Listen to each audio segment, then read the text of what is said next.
So when I'm on a call with prospects or clients about B2B lead generation, and we cover the topic of outreach and more specifically cold email, there's a general belief that cold email is spam. And that's understandable because if you look at your inbox, how many bad emails are sent there? I mean, bad emails have you got written by AI or just badly written overall?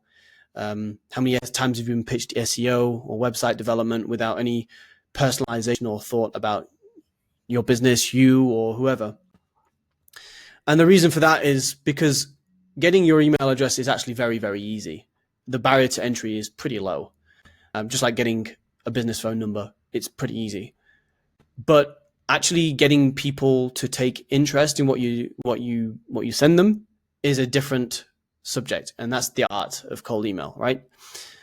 And if we look at the overall marketing funnel, this is just a simple marketing funnel, but where does cold email sit? Well, it sits right here in the awareness stage. Now, unless you're a business that's ultra niche and you've got referrals coming to you left, right, center, there's no one else doing what you're doing, and there's no real need to market, then that's a different story. Essentially, eventually, at some point, when more competitors enter the game, that will change over time.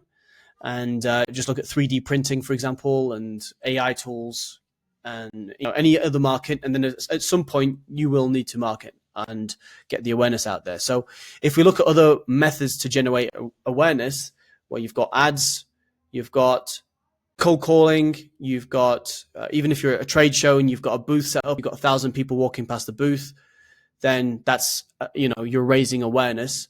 LinkedIn outreach, content on YouTube, all that kind of stuff. So there's different ways of getting people into the funnel to take note of what you're doing. So if you're a growing business, you got to get the message out there somehow, whether it's doing any of those methods, whether it's cold outreach or LinkedIn or whatever. And so they can enter the funnel, you can add more value, can give them case studies, you can nurture the leads so that eventually at some point, they'll buy, they'll convert, and you can add the ultimate amount of value you can to their business or to that person. And if you look at this compared to other methods, well, I mean, cold outreach and cold email is just a outreach method. And I'd argue it's less invasive than the others, because if you get an email that you don't resonate with, well, guess what? You can just email them back, say no thanks, or you can just delete it. It's done.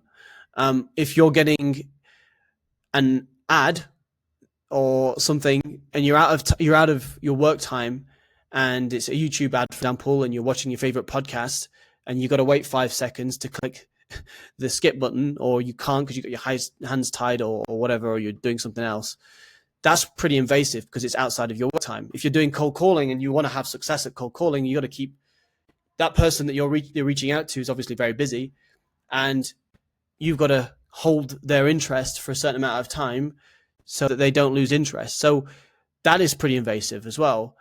So my point is we're being pitched to left, right, and center by everybody, billboards, ads, so whether it's on social media or LinkedIn or wherever, Google, or even in the newspaper or on the TV, you're being pitched to all the time. It's just that you can delete an email, you can't delete the others.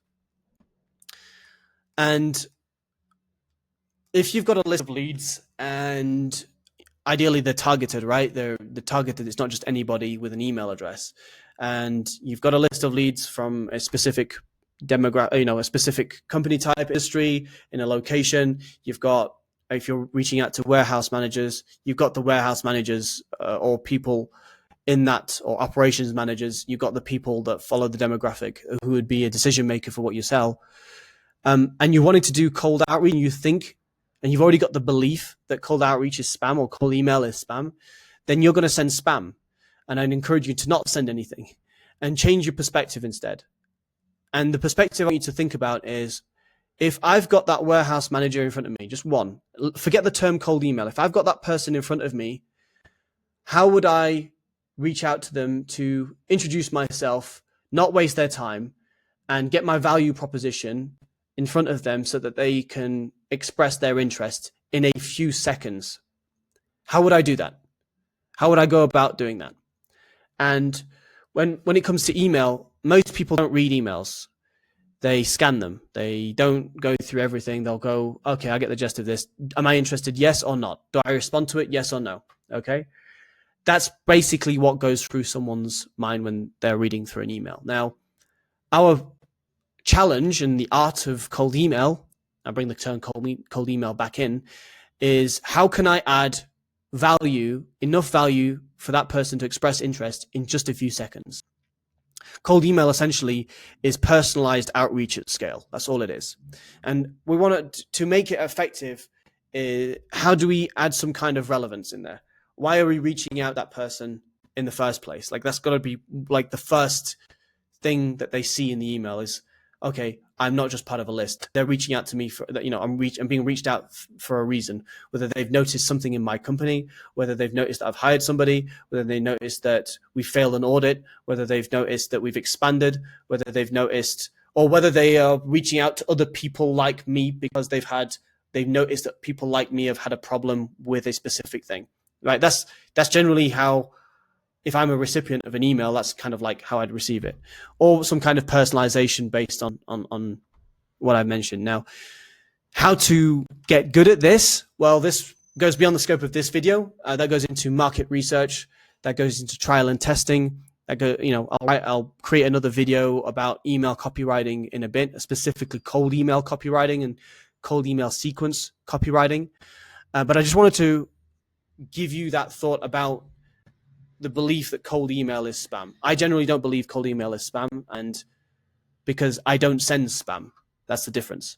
So if you've got any questions about lead generation, if you're interested in lead generation for your business, if you're in manufacturing or a manufacturing provider, or a B2B company, and you want to generate more leads for your business, get on more calls, get your offer out there, raise more awareness, then click on the link down below, book a call with me, and we'll see if we can help you. All the best.